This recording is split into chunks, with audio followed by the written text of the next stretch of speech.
मैं माला करते समय आपकी कथा सुनती हूँ और कथा के बिना वो ध्यान नहीं बन पाता। कथा सुनते समय मन विरह से भर जाता है और लगता है बस माला होती रहे, कथा चलती रहे। क्या है करना उचित है? बहुत बढ़िया है। कथा सुनते सुनते माला करना और बढ़िया है, कम से कम मन व्यथित नहीं होता। एक बार को मान लीजिए कोई ऐसा प्रसंग आया कि आप करते करते रुक गए, तो कम से कम माला रुकी भी तो ध्यान कहीं संसार में तो नहीं गया, कथा में ही गया ना। और फिर जैसे ही वो प्रसंग सुन लिया उसके बाद फिर प्रणाम करके करने लगे। तो कथा सुनते हुए कर सकते हैं, पर माला चलती रहनी चाहिए। अच्छा एक बात, मंत्र नहीं कर सकते। कथा सुनते सुनते मंत्र मत करो। जैसे गुरु मंत्र मिला है या कोई और मंत्र प्राप्त है, वो कथा सुनते सुनते मत करो। उसमें तो ध्यान आपका केंद्रित होना चाहिए। माला करने का एक नियम होता है, आपको मन में निकुंज का निर्माण, आप सबको हमारी आवाज आ रही है? तो मन में एक निकुंज का निर्माण करना होता है और उस निकुंज में प्रिया प्रियतम विराजमान। माला कैसे की जाती है ध्यान से सुनो, आज बताते हैं एक विधि। हम अपनी विधि बता रहे हैं, इसमें आप अपने आचार्य अपने गुरुओं से पूछ सकते हो, वो जैसा कहें वैसा करो। हमसे पूछ रहे हो तो हम अपनी विधि बताते। हम जब माला करते हैं तो कैसे करते हैं? मौन हो जाते हैं स्नान के बाद। मौन हो जाने के बाद मन में हमारी गुरु परंपरा का द्वय मंत्र है, वो चलता रहता है और उतनी देर फिर ठाकुर जी का चिंतन बना रहेगा। गिरधर लाल जी की भुजा का, चरणों का, मुखमंडल का, नेत्रों का, कान का, उदर का, सब ये चिंतन आते रहेंगे बार बार चित्त में। व्रज की रज का, यमुना जी का, गिरिराज जी का, वृक्षों का, बिहारी जी का, राधा वल्लभ जी का, राधा रमण जी का, रंगनाथ भगवान का और अपने गुरुदेव का, ये चिंतन बनता रहेगा, आता रहेगा बार बार। और कैसे करना? चलते फिरते रहो, कपड़े पहनते रहो, बाल काटते रहो और बीच बीच में उनका स्मरण करते रहो। गुरुदेव को प्रणाम, अपने आचार्य को प्रणाम, अपने ठाकुर को प्रणाम, राधा रमण जी को प्रणाम। एक एक क्षण में सारी ग्राफिक्स आपके आंखों के आगे आते रहेंगे। उसके बाद फिर तिलक स्वरूप धारण करो। तिलक स्वरूप धारण करने के बाद में अब शिखा है, शिखा बांध लो। उसके बाद में आसन पर बैठ जाओ। आसन पर बैठ करके बढ़िया इत्र हाथ में लगाओ। इत्र को पूरी माला पर लगाओ। माला की इत्र प्रसादी करके अपने अंग पर लगा लो, खूब सुंदर बढ़िया वाला इत्र। और उसके बाद नेत्र बंद करके नेत्र के भीतर एक सुंदर विचार बनाओ। यमुना जी बहती हुई आ रही हैं, सुंदर यमुना जी का तट है, वहां एक दिव्य सेज विराजमान है और उस सेज पर मैंने प्रार्थना की है तो यहां से किशोरी जी आकर के विराज गए हैं, यहां से श्याम सुंदर आके विराज गए और उन दोनों के चरणों को अपनी गोद में लेके मेरे सदगुरु बैठे हैं, मेरे गुरुदेव। और गुरु के चरणों, गुरु की गोद में अपने प्रिया प्रियतम के चरण विराज रहे हैं और गुरुदेव धीरे धीरे चरण दबा रहे हैं। मैं सामने दृष्टा बन करके दर्शन कर रहा हूं और बस ये चिंतन प्रारंभ करते ही माला लगाओ, जप करना प्रारंभ करो। उस छवि को निहारते रहो, जप करते रहो। धीरे धीरे अपने आप कोई कोई गतिविधि होगी। ठाकुर जी कुछ बोल रहे हैं, श्री जी कुछ कर रहे हैं, गुरुदेव के नेत्रों से अश्रु आ रहे हैं, गुरुदेव बार बार चरण छू रहे हैं। करते करते करते करते अब ऐसी स्थिति में जब आप माला करोगे, 1 2 4 5 8 माला कब हो जाएंगी पता ही नहीं चलेगा, चलता ही रहेगा, चलता ही रहेगा। और मन होगा और करूं। धीरे धीरे धीरे 6 महीना, हफ्ता, 6 महीना, साल, 1.5 साल, 2 साल जब व्यतीत हो जाएगा तो फिर क्या अनुभव हुआ करेगा कि अब गुरुदेव बैठे हैं किशोरी जी के और हर बार वस्त्र अलग पहन के आए हैं, हर बार मौसम अलग है, हर बार यमुना जी का स्थान अलग है, हर बार वो निकुंज अलग है। कभी गिरिराज जी के पास है, कभी यमुना जी के पास है, कभी किसी घाट पर है, कभी किसी घाट पर है, कभी रात्रि है, कभी सांझ है, कभी सवेरा है। इस प्रकार हर ऋतु आदि परिवर्तित करते रहो जब जब नेत्र बंद करो। साल 1.5 साल बाद क्या होगा, गुरुदेव आपको बुलाया करेंगे, आओ तुम भी चरण दबाओ, और माला करते करते आप भी चरणों में पहुंच जाओगे। इस प्रकार अब बस इतना ही समझ लो, इससे आगे के और बहुत अनुभव होंगे, पर माला ऐसे करो। माला ये नहीं कि गुरुदेव ने कहा 8 माला करनी, 16 माला करो, फेर रहे हैं महाराज, खींच रहे हैं उसको। ऐसे माला का क्या फायदा? कोई फायदा नहीं। माला का एक नियम है, माला का एक भाव है, वो माला इसलिए करी जा रही है, इसलिए गुरुदेव ने आज्ञा की ताकि आप जहां हैं, जिस स्तर पर हैं, उससे थोड़ा ऊपर जाइए। लेकिन हम क्या कर रहे हैं? हम और नीचे गिर जाते हैं। क्यों?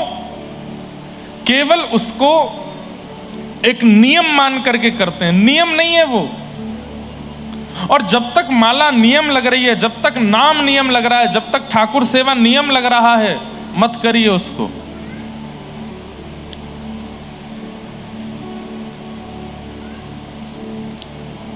ये सब सौभाग्य है आपका।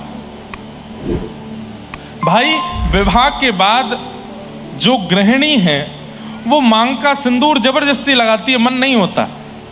गले में मंगलसूत्र जबरदस्ती पहनती है, मन नहीं होता। सास ससुर को प्रणाम जबरदस्ती करती है, मन नहीं है। घर के काम काज जबरदस्ती 100 सुनाते सुनाते करती है, तो फिर मन में भाव नहीं आएगा कि तो फिर ब्याह क्यों किया? जब ये सब जबरदस्ती है तो ब्याह किया है तो सौभाग्य मान करके सिंदूर लगाओ, सौभाग्य मान करके मंगलसूत्र पहनो, सौभाग्य मान करके घर को अपना मान के कार्य करो, सौभाग्य मान के माता पिता की सेवा करो।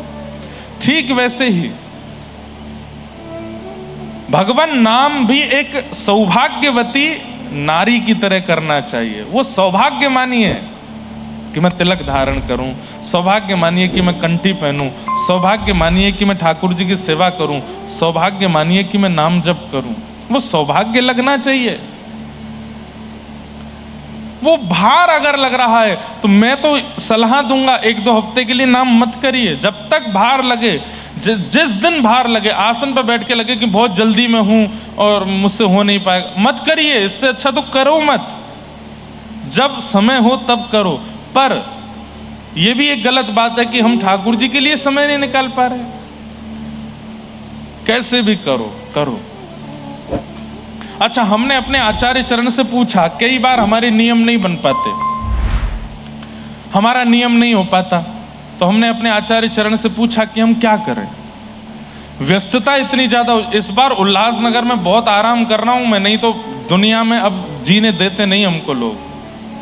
उसमें भी मैं ऐसा क्यों कहूं, सबका प्रेम है, सबका भाव है, लेकिन वो प्रेम भाव में ये नहीं ध्यान रखते कि बेचारे ये भी इंसान ही हैं। हमसे कहेंगे महाराज जी एक बार हृदय से लगा लो, हम कहेंगे बेचारे का कैसा भाव है। हृदय से लगाते हैं, 2 घंटा बाद सोशल मीडिया पे वीडियो बन रही होती है उसकी कोने से। कितना हृदय में ठेस पहुंचती है कि मैंने तो हृदय प्रेम से लगाया था, पर उसको वीडियो बनवानी थी अपनी। गुरु को, आचार्यों को कंटेंट मत बनाइए, उनको आचार्य रहने दीजिए। हमें कभी कभी बहुत पीड़ा होती है कि हम भी एक कैरेक्टर बन गए हैं, बैठ जाओ मुस्कुराते रहो फोटो खिंचाओ। नहीं, आप हमारे साथ कर रहे हैं, हम अलाउ करेंगे, फिर कल को बड़े महापुरुषों से मिलोगे तो उनके साथ भी करोगे, वहां अपराध बनेगा फिर। इसलिए हम सबको बोलते हैं कि भाई महाराज जी को, गुरु जी को कंटेंट मत बनाओ। हम तो बहुत बड़े वाले कंटेंट बन गए आजकल। अब हमें ये लगता ही नहीं है कि कोई हमसे भाव से मिलने आए, सबके प्रति एक ही भाव लगता है, सब फोटो खिंचाने आए हैं। बिना फोटो के तो कोई मिलता ही नहीं है। ठीक है, आप कहेंगे महाराज जी स्मृति है, स्मृति तक रखो, फिर उसको प्रचार क्यों करना सब जगह? मत करो। कई माताएं बहनें तो बुरा नहीं मानना, वो तो ऐसे वीडियो बनवाती हैं जैसे मैंने उनसे एकांत में बैठ के कितनी बात कर ली हो।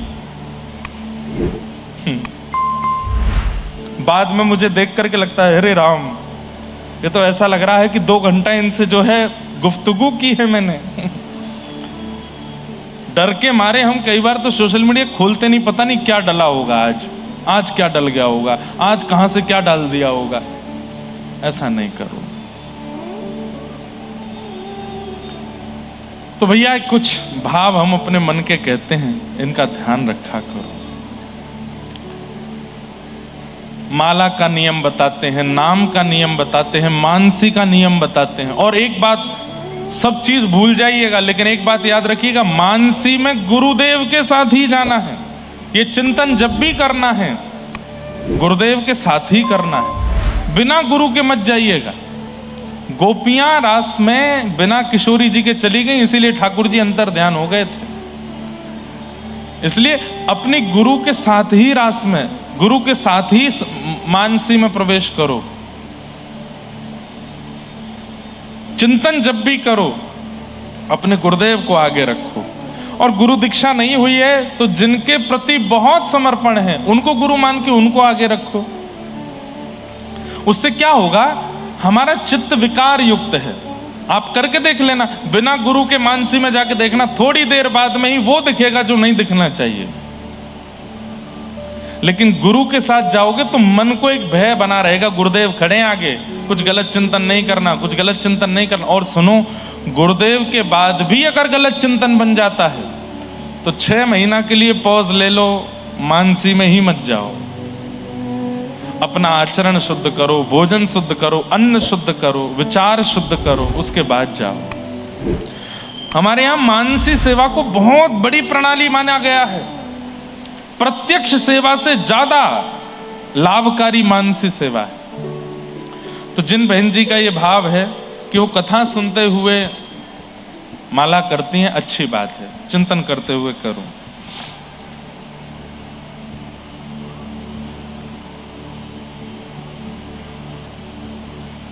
वही प्रश्न है मेरा आपसे, ये प्रश्न है कि महाराज जी, जैसे मेरे पिताजी गलत भोजन रसोई में बनाते हैं तो मैं मेरे लाला के लिए बर्तन दूसरा रखी हूँ, इसी रसोई से उनको 4-5 दिन के बाद भोग बना के उनको भोग लगाती थी। मेरे गुरुदेव ने कहा कि जिस रसोई में मांस बना हो उस रसोई में से भोग लाला को नहीं लगाना। बिल्कुल ठीक बात है, नहीं लगाना। क्या करें, वो ठाकुर जी को फलाहारी रखो, फल ही खिलाओ बस। अगर रसोई शुद्ध नहीं है तो केवल ठाकुर जी को फल और दूध, इन पे ही रखो। आप बोलेंगे आपको कष्ट हो रहा है, उससे ज्यादा कष्ट तब होगा जब उस रसोई से भोग बन के आएगा। ठाकुर जी को बिल्कुल इससे बढ़िया फल पवा दो। और श्रीमद् वल्लभाचार्य जी महाराज ने अपने शिष्य को एक बहुत बढ़िया उपाय बताया था, वो हम आपको बता देते हैं। क्या, रसोई शुद्ध नहीं है, और कई बार अब माता पिता से क्या लड़ोगे। आजकल के माता पिता को लगता है ये गलत बात है, बालकों को ऐसा क्यों सिखा रहे हो कि मांस मत खाओ, ये मत खाओ, अंडा मत खाओ, मदिरा मत पियो। आप उनको करने दो, मान जाएं तो अच्छा, नहीं माने तो फिर वल्लभाचार्य महाप्रभु ने अपने एक शिष्य को बताया था। उस शिष्य ने कहा कि मेरे पास धन नहीं है, मेरे पास संपत्ति नहीं है, मेरे पास इतना नहीं है कि मैं ठाकुर जी के बढ़िया पुष्पहार बना सकूं, भोग में कुछ अच्छी सामग्री पधरा सकूं, तो मैं क्या करूं। तो महाप्रभु जी ने कहा नेत्रबंद किया करो, और नेत्रबंद करके चिंतन किया करो। मेरे सामने ठाकुर जी बैठे हैं, बढ़िया उबले हुए गर्म पानी से मैं ठाकुर जी का अभिषेक कर रहा हूं, उसके बाद दूध चढ़ा रहा हूं, दही चढ़ा रहा हूं। चढ़ाना कुछ नहीं है, बस सोचना है, पर सोचना इतने ध्यान से कि अगर गर्म जल चढ़ाया तो तुमको अनुभव होना चाहिए कि हाँ गर्म जल है। यदि ये सोचा है कि ठाकुर जी पर दही चढ़ाया तो दही गाढ़ी है, ऐसा तुम्हारे मन में आना चाहिए। ठाकुर जी पर शहद चढ़ाया तो चिपचिपा शहद गिर रहा है, ठाकुर जी के अंग पर लिपट रहा है, ये तुमको अनुभव होना चाहिए। चढ़ाना कुछ नहीं है, बस सोचना है। उसने कहा ठीक है, ऐसे करके ठाकुर जी की जितनी महंगी चाहो उतनी महंगी सेवा करो। उसने कहा बहुत बढ़िया। घर गया, घर जाकर के चिंतन करने लगा, आहा सोने की चौकी है, और सोने की चौकी पर मेरे ठाकुर जी विराजमान हैं। चांदी का पात्र नहीं, नहीं नहीं नहीं, चांदी का क्यों, सोने का है, उसमें दुनिया भर के हीरे लगे हैं चारों तरफ। अब सोच में तो कितनी भी महंगा सोच लो, कोई खर्चा तो है नहीं।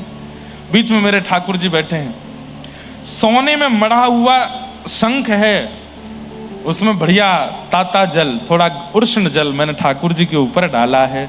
अब मैंने दूध पधराया है, अब मैंने पंचामृत पधराया है, अब ठाकुर जी को बढ़िया मैंने अपने हाथों से थोड़ा थोड़ा स्नान करा दिया, मार्जन किया है। गाल चमक गए मेरे लाला के, देखो कितने बढ़िया मुस्कुरा रहे हैं ठाकुर जी। अब बढ़िया स्नान करा करके पोंछ पांछ करके बढ़िया पोशाक पहनाई, महंगी वाली पोशाक, जड़ाऊदार है, हीरे नग आदि सब लगे हैं। ठाकुर जी को मुकुट पहनाया, महंगा वाला इत्र लगाया, पूरा देखो आंगन महक उठा है। सेवा कुछ कर नहीं रहा है, बस सोच रहा है। अब ठाकुर जी तैयार हो गए, चलो दूध भोग लगे। दूध भोग ठाकुर जी के सामने रखा है। एक चम्मच मिश्री डाल दी, दूसरी चम्मच मिश्री डाल दी, एक चम्मच और मिश्री डाली, मिला रहा, अरे दूध ज्यादा मीठा हो गया है, एक चम्मच मिश्री निकाल देता हूं। जैसे ही निकालने लगा तो प्रत्यक्ष ठाकुर जी प्रकट होकर उसका हाथ पकड़ लिए। उसने आंख खोल करके देखा, जय जय जय जय, आप आगे। बोले मैं ये कह रहा हूं कि तेरे असली की मिश्री लग रही है जो तू निकाल रहा है। अरे 3 चम्मच डाल दी, डाल ले दे, तेरा कुछ लग तोड़ ही रहा है, क्यों निकाल रहा उसमें से। दौड़ करके अपने गुरुदेव के पास गया और जाकर के बोला, बोले जय जय, ठाकुर जी प्रकट हो गए। और प्रकट होकर के बोले असली की मिश्री लग रही है जो निकाल रहा है। तो मानसी की सेवा, अगर घर में रसोई शुद्ध नहीं है तो ऐसे सेवा करो। ठाकुर जी के आगे खाली बर्तन रख दो और बर्तन में विचार करो, सामने चूल्हा है, चूल्हे पर खीर बनाई है, खीर बना करके एक कटोरी में पधरा दी, कढ़ी बनाई, कढ़ी पधरा दी, पूड़ी बनाई, पूड़ी पधरा दी, ऐसे करके भोग लगाओ और प्रत्यक्ष रूप से ठाकुर जी को फल पवाओ। यही एक उपाय है और कोई नहीं।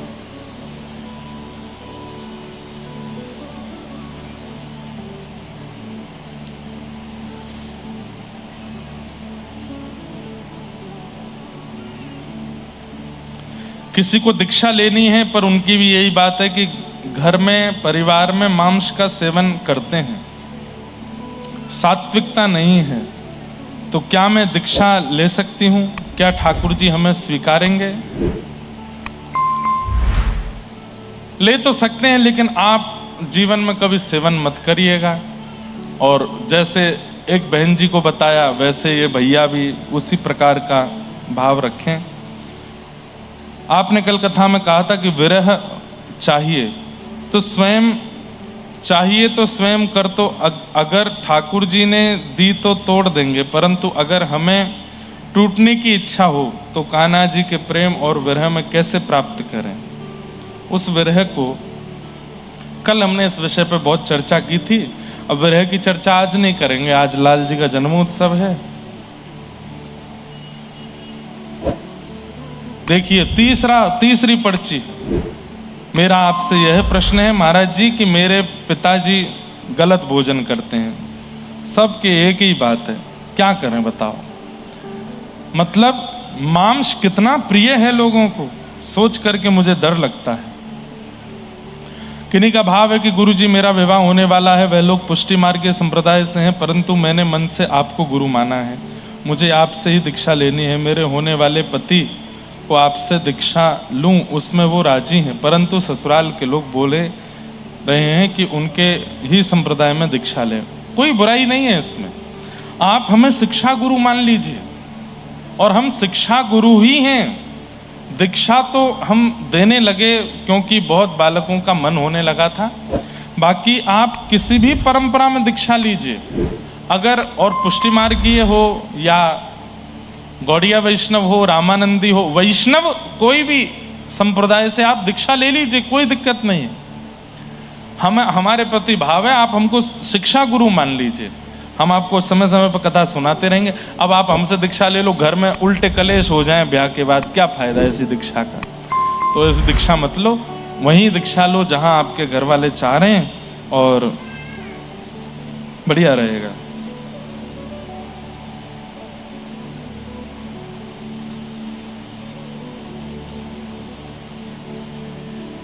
आदि आदि सब भाव हैं, सबको हम प्रणाम करते हैं।